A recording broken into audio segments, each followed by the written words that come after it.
seriously impressive performance from your team. How much did you enjoy it? A lot, but it's because it doesn't happen many times that I could just sit back and enjoy. And I thought it was the situation that against Tottenham when we were 5-1 up, but that they came back to 5-3.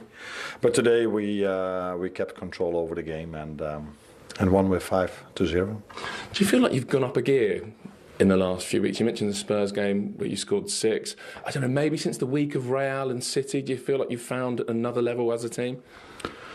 I think it's always a bit in a season. We've spoken about before the game about conceding the chances. Today, I think we conceded 2 or 3. One hit the bar, one hit the post. So and Leicester got 2 chances and scored 1. So that is a bit also in attack. So I think during the whole season we've created quite a lot of chances. And now, like on a day like today, we scored many. Although I said to the players just a second ago that it was 3-0 at half time, but it wouldn't have been weird if after 10 minutes it would have already been 3-0 because we created a lot of chances today. Hard to think of new Mo Salah questions for you, but yeah. I mean, contract. Well, we'll leave that to the end. Okay. Is he the best player in the world at the moment? Do you think he must be close? If you look at his numbers, you can't argue that.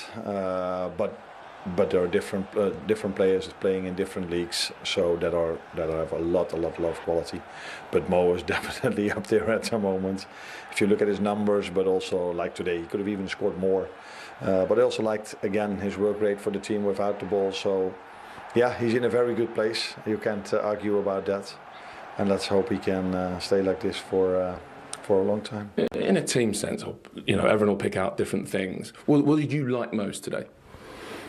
The way we played with the ball, the way we presented yourself, the amount of chances we created, the control we took over the game. In an away game, it's always difficult because there were I think 2 or 3 minutes in the game where we lost a few easy balls and immediately the fans were behind the team. So to control an away game is not always easy because the fans don't always need a lot to be happy about if they play Liverpool. But I don't think we gave the West Ham fans a lot today to cheer about, and that was the most positive thing. So obviously this is the last game of the year. Give us Arne Slot's review of 2024 from a personal point of view. Obviously began with you in Rotterdam, manager of another big club in Feyenoord, ends with you, manager of Liverpool, top of the Premier League. How would you sum it up for yourself? Yeah, as a great year. So working at a great club at Feyenoord, I was wondering, can I find another club where I can even have a better time now? At the moment, I can say it's definitely not less or not as good as my time at Feyenoord. It's probably even better because it's special to do this in another country as well. Great players to work with in both teams, and a whole year with only 1 loss. Is that right? That was Nottingham Forest. So, and they're second now. And they are second now, yeah. So it's been a good half season at Feyenoord, and it's been a good half of a season here at Liverpool. So you won a league with Feyenoord. What is the key to seeing it through? Consistency.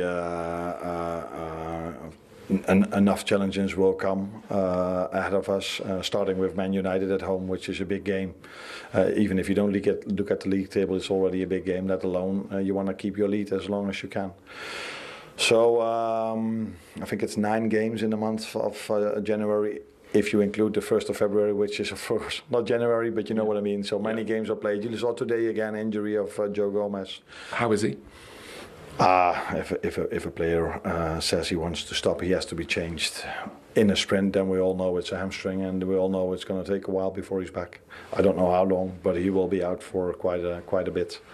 And these situations can happen in the season. So a long way to go, but a very good first half year. So should we do the contract question now? You can, if you want to. You already know the answer. Yeah, of course. I just wondered. Maybe I can ask the question and you answer it. Well, go on. What about Mo's contract? Well, I mean, he's just been in to talk about it. I always answer. We don't talk in public. I didn't get the joke. Sorry, I'm a bit slow. Yeah. But does much change in January for the outside world? it kind of feels like it does. You know, they can speak to other clubs, but does it on the inside? Not on the inside, but on the outside, it definitely does, because probably even people talk even more about it, not only about these three, but also about other players, because it's always a month where players can make a transfer as well. So it's not only this upcoming month about the three, probably it's going to be about the ones we bring in, or the ones who could also leave. So that is always the thing in, I think it's somewhere around August, and the thing in January. Is Trent the biggest worry? Sorry to ask a second one, but with the other two, it just feels a bit more positive. We saw Trent's celebration today. The mood music around him feels a bit more negative. No, I don't think it's negative at all. He's playing really well, scored a great goal, and the way he celebrated his goal probably tells you enough. So I don't think I have to say much more about it. I'm really happy with Trent, just as happy as I am with Mo and with Virgil. So for me, there's no difference. For the outside world, maybe there's a bit more things happening around Trent in the media than with the other two, but yeah, I'm happy with all three of them at the moment. Expertly navigated, as always. Happy New Year. Right, too. Thank you. Cheers.